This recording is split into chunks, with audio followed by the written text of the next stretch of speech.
Philosophie pour curieux. De la lignée d'un être vivant. Publié le 22 octobre 2018. Par Gaïa 2050.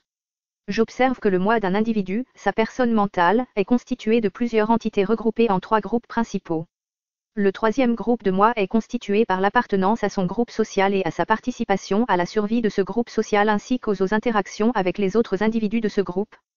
L'existence des êtres vivants est une manifestation momentanée du développement d'un individu dont la famille constitue un groupe intemporel formé par la lignée de leurs ancêtres.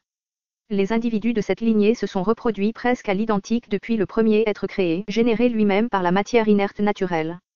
Cette matière naturelle s'est elle-même complexifiée depuis la création du premier atome d'hydrogène dont l'ensemble de ces mêmes éléments se transforme toujours encore dans les astres créés par les nuages interstellaires de cette matière dispersée comme dans les étoiles et les planètes où se produisent des réactions spécifiques chimiques et nucléaires générant des sortes d'êtres minéraux suffisamment complexes pour générer par des phénomènes catalytiques l'ADN que nous connaissons, grâce à une activité aléatoire mais dépendant de leurs caractéristiques chimiques, ainsi aussi que les matières nécessaires à la conservation et à l'activité de ces molécules primitives complexes. Ces nouveaux êtres émergés de l'existence de la matière dite inerte continuent à se complexifier en se reproduisant toujours presque à l'identique dans les végétaux, les animaux et dans toutes sortes de lignées d'espèces jusqu'à l'individu qui lit ces lignes ce jour.